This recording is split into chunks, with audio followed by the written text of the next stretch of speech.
Whether you're in North or South Carolina or anywhere else in the world, enter the Cat Cave with Ryan Frick and Shannon Smith to listen to your favorite Carolina Panthers podcast as part of the Keep Pounding Podcast Network, where you can find shows such as Embrace, Debate, and Inside the Vault, powered by the Fans First Sports Network, and on the Tobacco Road Sports Radio's YouTube channel, where you can also watch Believe in Panthers with Desmond Johnson and Jonathan Stewart. Ryan Frick here alongside my guy, Shannon, over to my proverbial right. Shannon, what's going on, bud?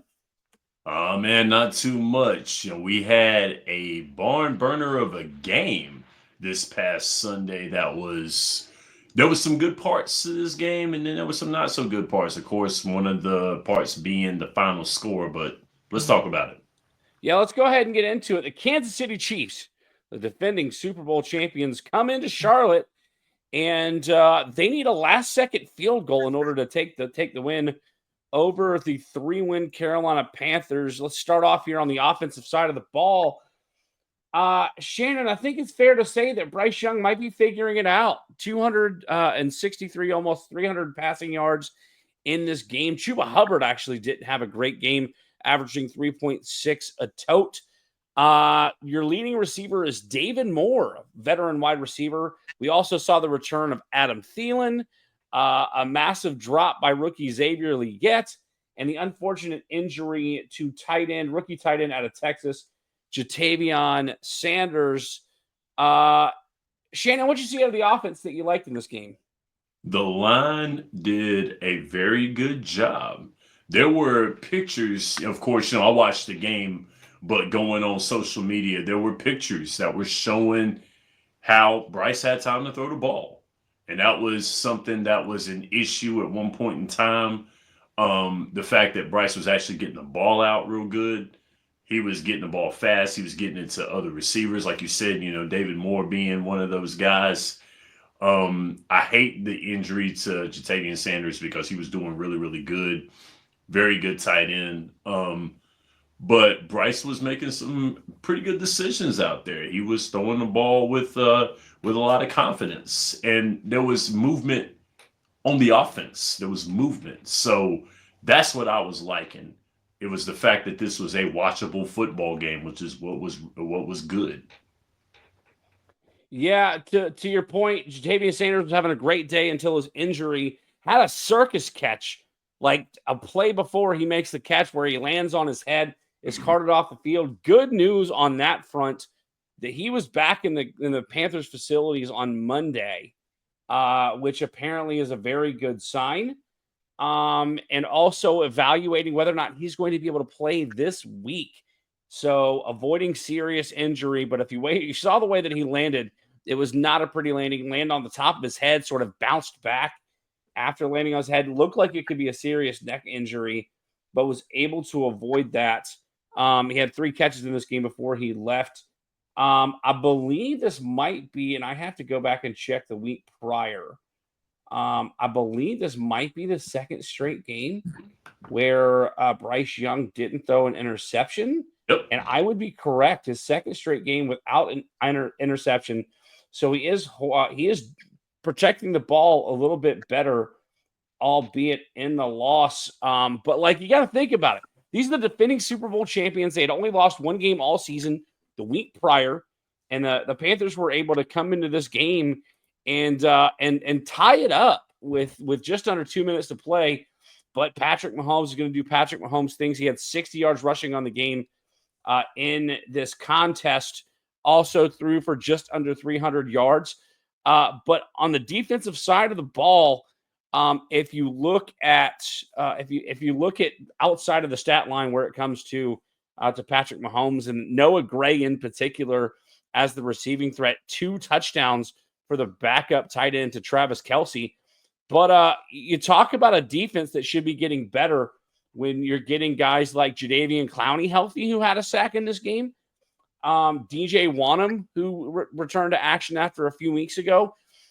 Despite the fact that Bryce Young was sacked twice in this game, the Panthers defense got to Patrick Mahomes 5 times in this contest.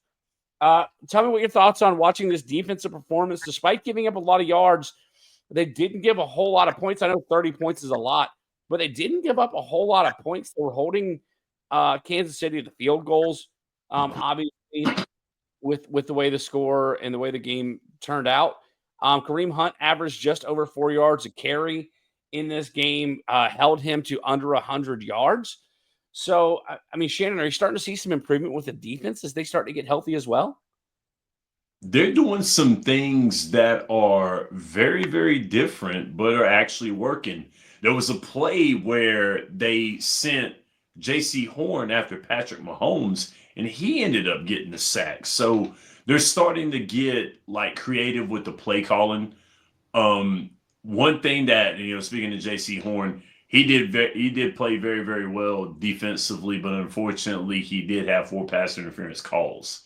He was being aggressive after the ball. And although that's not good, it's just showing the fact that he's actually going after the ball, playing defense. I hate the extra yards, but this is something that you weren't seeing out of the secondary for a little bit of this season. Josie Jewell was able to get back there for a sack. You mentioned Clowney, you mentioned DJ Wanham, Deshaun Williams got half of a sack as well, too.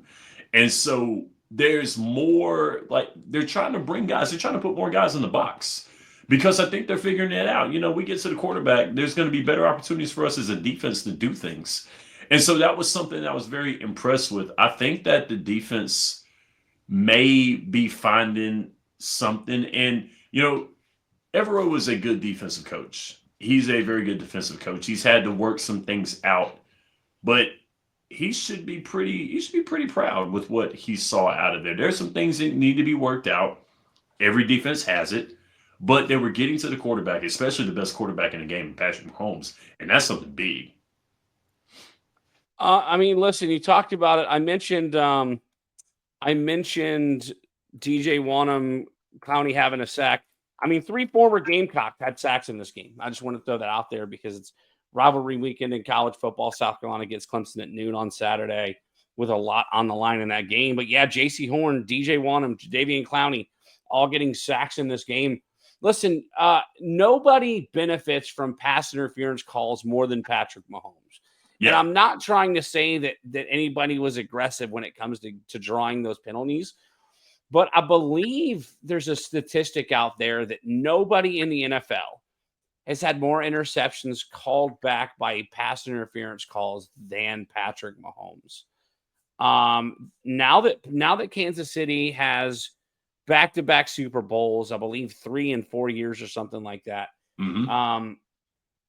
The Kansas City Chiefs are getting somewhat protected like the New England Patriots of old did.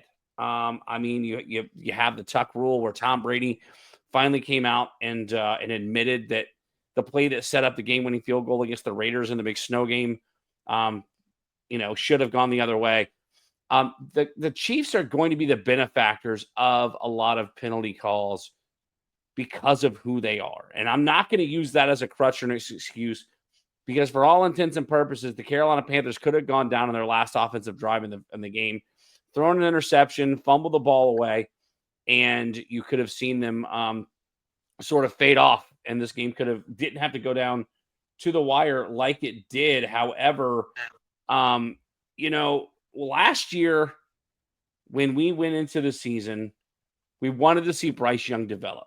We wanted to see progression. We wanted to see improvement.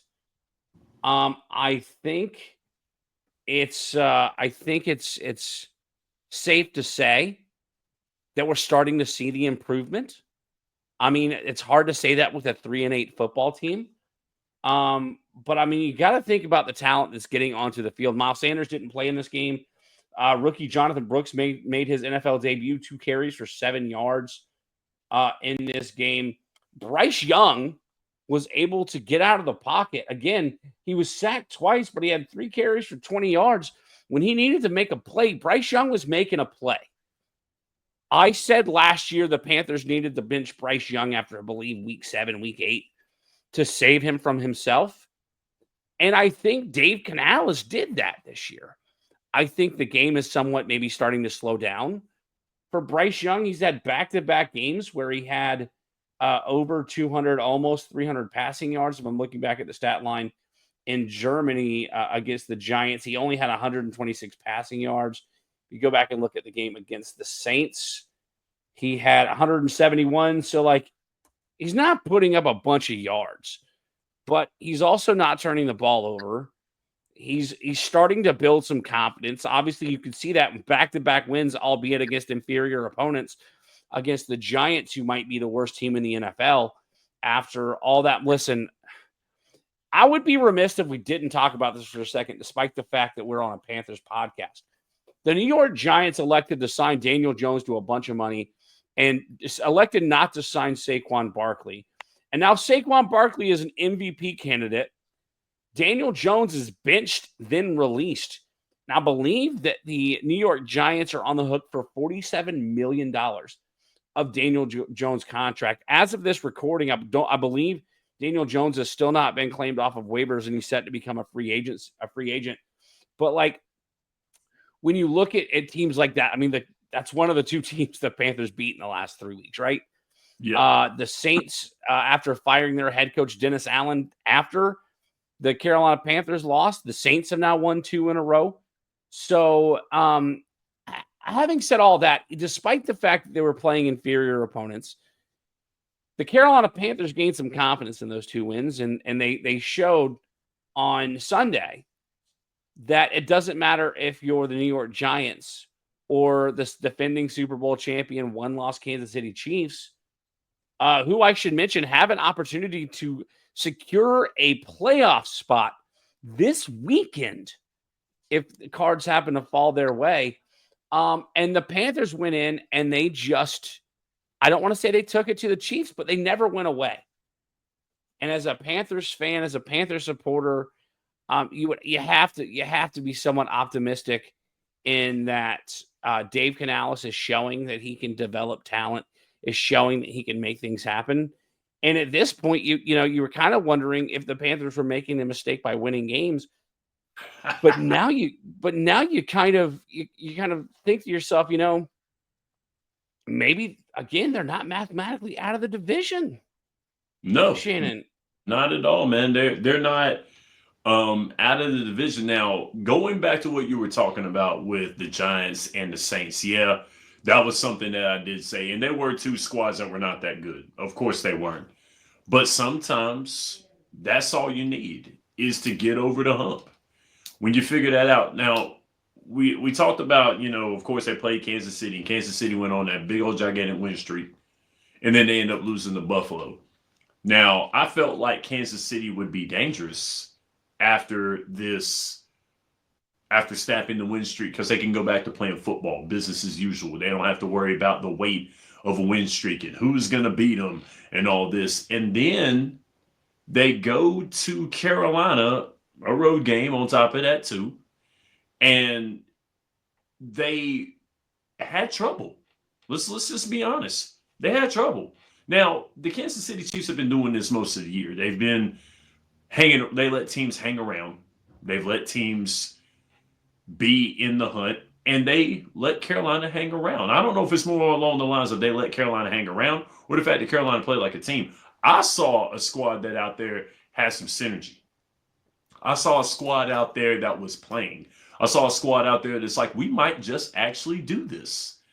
And that is what us as fans, us as Panther fans, you and I as podcasters, everyone else that does podcasts or Panthers, that's what we've been wanting to see this whole year. Now, granted, I would love a winning record, and I would love a playoff chance and home field advantage in the playoffs and maybe even a Super Bowl. I'd like that as a Panther fan podcaster. I'd like it too. However, with the year that was last year, where there were hopes and hopes and hopes and hopes, and people had hopes and stuff, and every time the Panthers could run for the division, with this squad they had, and then pretty much we just got duped. This squad right here is kind of saying, look, fellas, we have nothing to lose. All we got to do is go out there and actually play, and we just might do this. They got 2 signature wins. They got 2 good wins. They were close to getting a win here. I know we're not celebrating an almost win. Oh, they almost won. We're not celebrating that. we're celebrating the fact that this was actually team football. They hung in there. They made sure to play their best football. And when they were playing their best football, it almost turned up to be a win against a very marquee opponent. Yeah, listen, we've mentioned a couple times, and I don't mean to steer away from the fact there's a marquee opponent, but we've mentioned a couple times the fact that the division is still in play. So let's look at the NFC South. The Atlanta Falcons sit atop the division at 6-5. The Panthers at the bottom of the division at 3-8. So they are literally only 3 games back from the division lead. Let's talk about the Falcons for a second. The last 3 games the Falcons have played was a win against the Cowboys, who have proven themselves to not be the team, despite their win over Washington this past weekend. They're not going to be a playoff team. They're going to have a top 10 pick in the NFL draft. Right. And then losses. We talked about the fact the Saints have won 2 straight since firing Dennis Allen.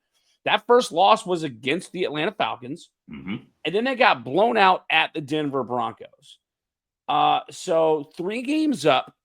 The next games that they have are the Chargers coming off a loss to the Ravens. The Vikings, a playoff football team. Now they get easy matchups against the Raiders and the Giants, but then they get a Commander squad that you don't know what you're going to get every week, but they were tied atop the NFC East until 2 weeks ago.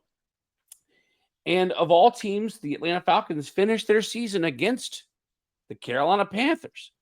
So there's an opportunity for them to go on a run and fall down in the division. Let's look at the Tampa Bay Buccaneers sitting in second place at 5-6, just 2 games above the Carolina Panthers. Now they're starting to get healthy. They got Mike Evans back this week. Baker Mayfield is doing what he can to just run over people, and that's exactly what they did as they beat the Giants 30-7 in Tommy DeVito's 2024 debut. But you look at the other games the Bucs have lost. They also lost to the Chiefs. They lost a close game to the 49ers. They lost a game to the Falcons, lost to the Ravens. Every playoff team they've played, really, they've gotten beat by, including a shellacking by the Saints, a shellacking of the Saints before losing to the Falcons.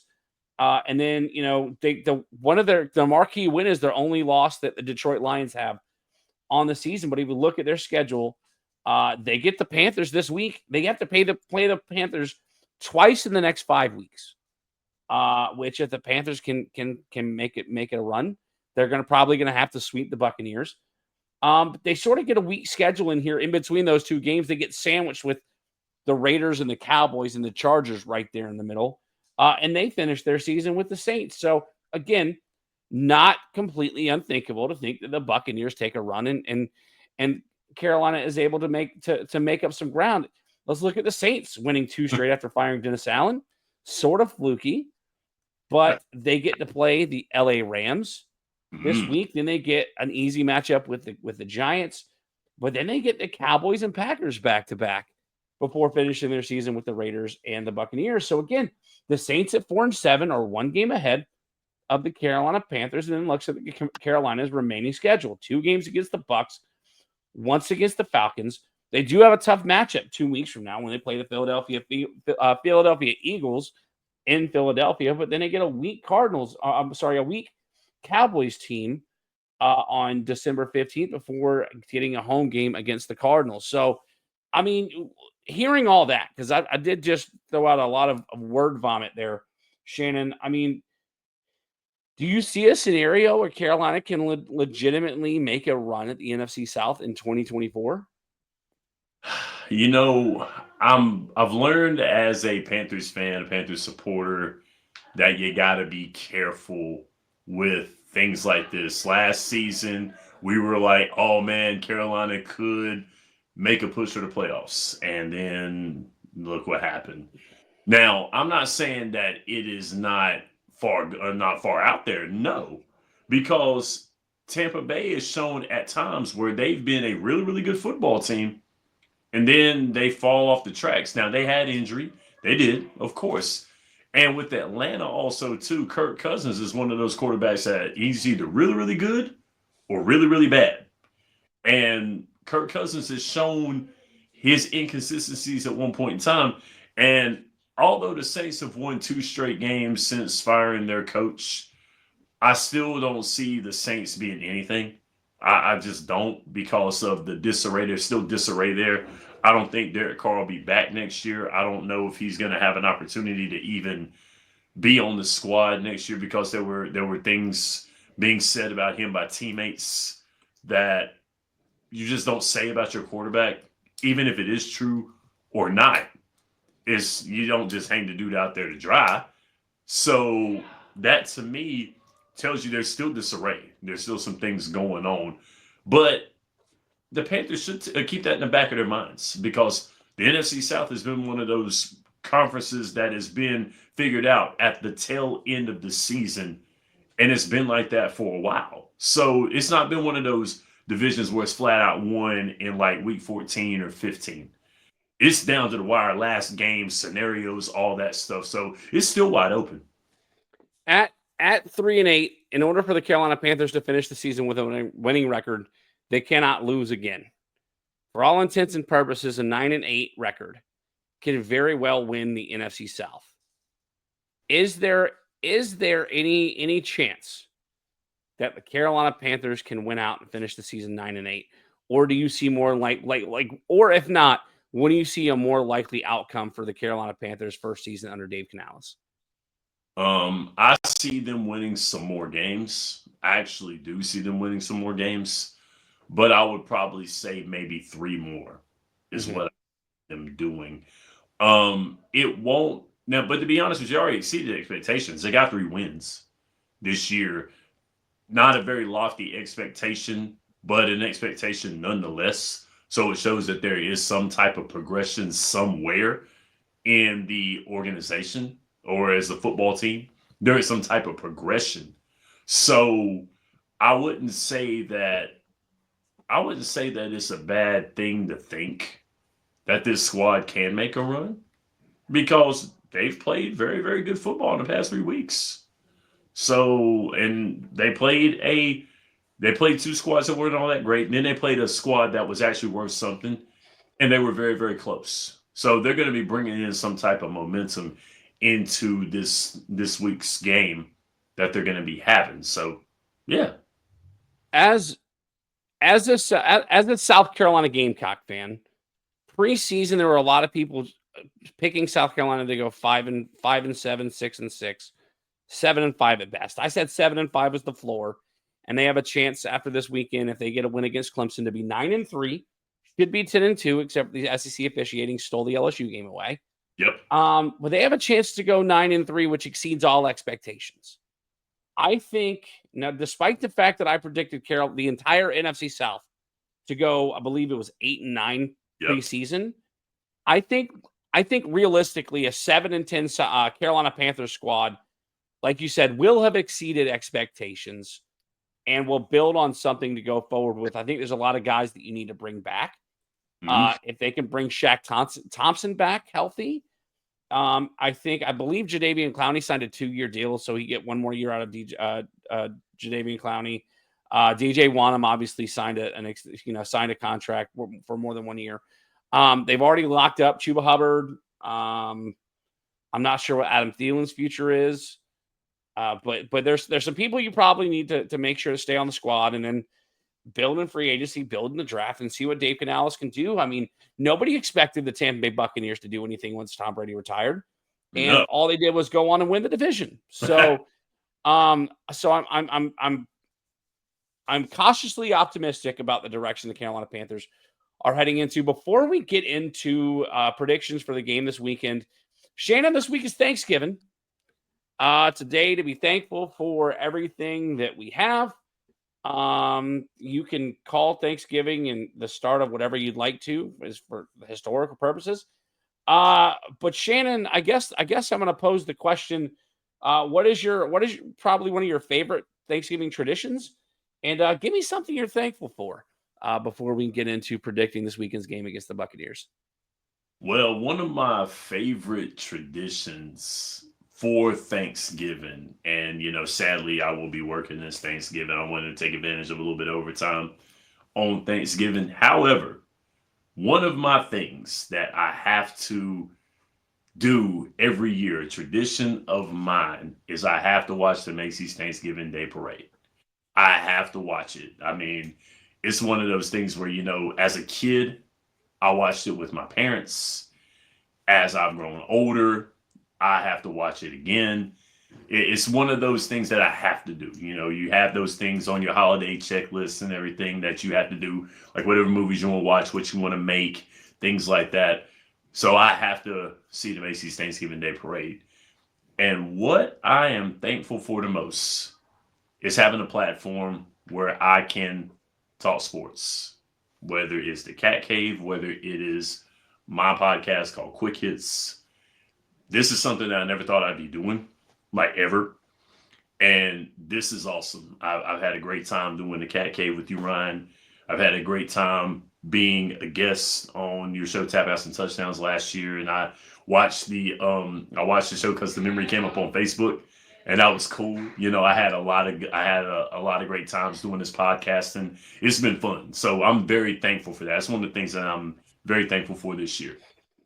I'm gonna second your sentiment. I'm just sort of thankful for the ability to I guess network and talk to other like-minded people, be it podcasting, be it the stand-up comedy that I do on the side, and the support that I have of the people around me. Like I wouldn't be doing this podcast without people like, hey, oh, don't you do a Panthers show? I'm like, yeah, it's on the Keep Pounding Podcast Network. Well, I don't see it.